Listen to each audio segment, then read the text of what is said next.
RVing in the winter, it definitely has its challenges, but I have about 15 accessories that make it better, solve some of those problems. And of course, we're gonna cover some of the things that you would expect to see on that list, but I have some that when I was looking at it, I was like, why have I never thought of this before? So let's get started. So first one on the list is a heating element for your propane tank. Yes, they make a jacket that pretty much goes around it, and it has a heating element inside to keep it warm, because if your propane tank gets too cold, it won't actually be able to convert the liquid that's inside there into a gas form to be able to use it inside the RV. Propane boils at -44 degrees, and you would think that that would work in just about any situation. But as propane turns from a liquid to a gas, it actually will cool the outside. It draws the heat from the outside of the tank, and that drops the temperature. As that temperature drops, the pressure drops. If you don't have pressure, you don't have propane to be able to use for your furnace inside. So if you're in extreme conditions and you've had it to where your propane tank gets too cold, you can get a heater to be able to heat your propane tank. Another thing that you can do is get a larger tank.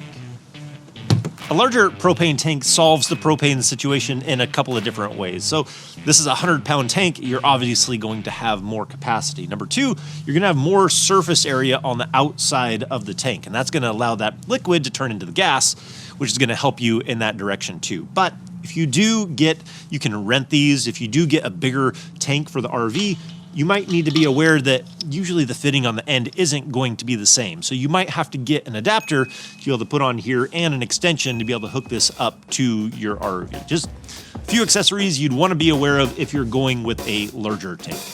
Now, on the business side of the RV, we have some classic ones, like an RV heated hose. We've done a video on this that covers some of the bigger brands. This one has been super dependable for us, so I'm gonna put links down in the description to everything that we're talking about, but that video covers some of the DIY options that are available there too. But one thing that we did do is we also heated the hydrant that's coming in, because if your heated hose is fine, but your source is gonna freeze, then that doesn't do you any good. So we wrapped everything in insulation, but did you know that they actually have a bag, an insulated bag that you can put over those hydrants to make that process even easier? That's one of those that I was thinking, why have I not gotten one of those sooner? I still don't have one because that insulation's probably going to be good this year.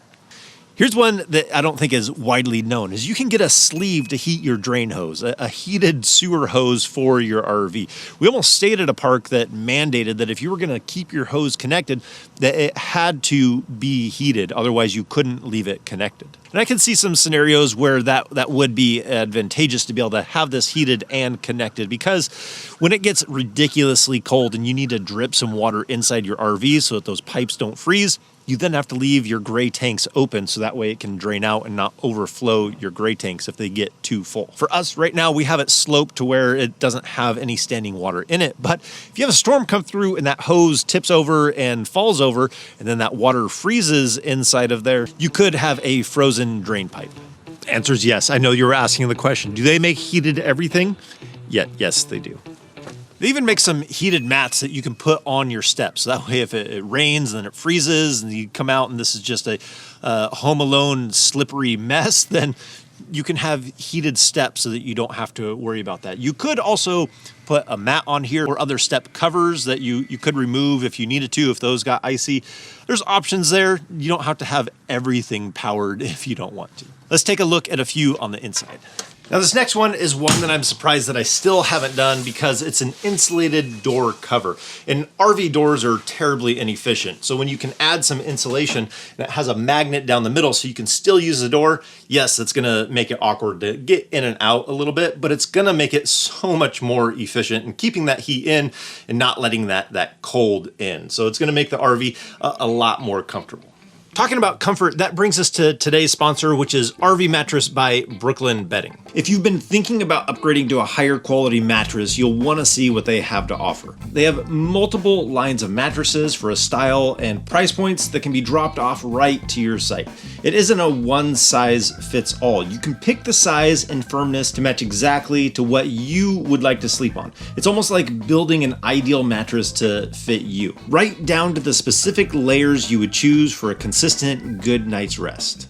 It's almost risk-free also with a 120-night sleep trial, a 10-year warranty, free shipping, and it's factory direct quality and price. So if you're looking for a mattress, you can click on the link below and enter the code ALLABOUTRVs to save 25% off your order. That's one thing we love about RVing over other travel is a consistent night rest in your own bed. Thank you, RV Mattress, for sponsoring this video. The next one on our list takes that comfort to another level, which is a heated blanket. This comes in nice because if it's too warm or too hot inside for some people, you can get it at a moderate temperature that's comfortable for everybody. And if somebody needs to be a little bit warmer, they could use a heated blanket to stay and kind of customize the temperature exactly for them.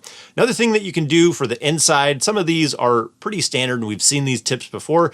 You can block the vents so that way you're not losing that heat through there. You can buy the pillows that fit in there. I made ones out of some styrofoam insulation, put some Reflectex on the backside, and they just fit right inside of that vent. And the same thing goes for the windows. Everybody's known about this one for a while, but covering those windows with Reflectex in extreme temperatures can really be helpful for not losing that heat out of the RV. You could also use window film. Both are options depending on what you would want. The nice thing about the window film is it still lets that sunlight in. You can still see through it a little bit. It just depends on what your preference is. Now this next one, and I have a little hack to go along with it, might be a little strange, but it's slippers. Not all RVs have heated floors. Some of the Class A's will have heated floors, but if you don't, that floor feels like it could just suck all the heat right out of you. So having slippers can help your feet not freeze inside of the RV, making you feel warmer.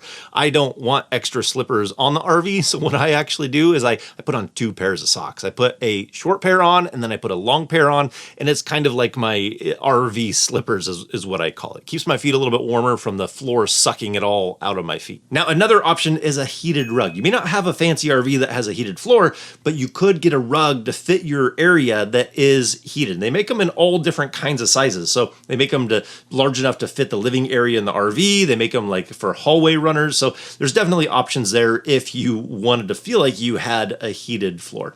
Another thing that we need to have on the list is a dehumidifier. I've done an entire video on this comparing them, but for cold weather, keeping that humidity down will keep the condensation down on the inside of your RV. No need to have that built up, but we do have a few other ones that we want to talk about outside.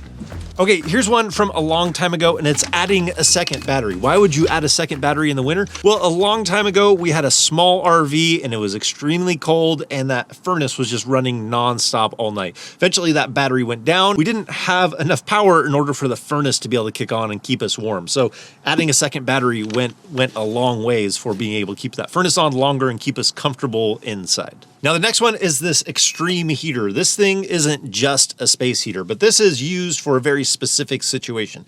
If you have a wet bay or an area that you don't want to drop below freezing and you need to heat that area, this heater is extremely safe. It's not just an electric heater like a 1500 watt space heater that you're going to plug in and hope that it does okay. This thing is built for the marine industry and has tons of safety features built into it. This is something that you could heat an area, walk away from it, leave the RV, and trust it. That's what this is built for. I wouldn't do that with a typical electric heater, but this thing is built to those standards. Now, the other thing we could do rather than using this is if we're going to be at a spot for a long time is you can skirt the bottom of the RV. That's usually a little bit more of a permanent type of a thing. You're going to be there for months, but they also do have an air skirt that you can put under there. You basically put these inflatable bags underneath there. You're able to inflate them and it creates that enclosure underneath the RV. By doing that, it's amazing how much more efficient your RV can be and how much more comfortable it can be inside. The air skirts and the commercial ones can get really expensive, but there's DIY options that you can do it out there for under $300, for around 250 bucks. You can skirt it with some foam. You just want to block that air from being able to pass underneath the RV. It's pretty impressive just how much more efficient your RV can be with skirting, but this next one is even better than that. This one right here, this one's my favorite. You might be thinking that looks like a beach umbrella.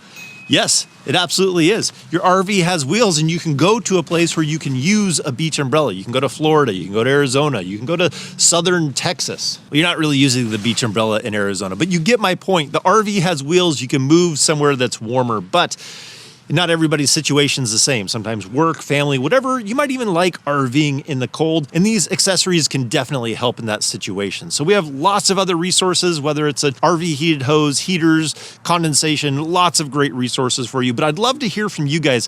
What accessory do you guys have for the winter that makes a big difference for you? Leave that down in the comments below. I would love to hear it. So I think that's going to do it for today. So as always, if we don't see you on the road, hopefully we will see you next video. Take care.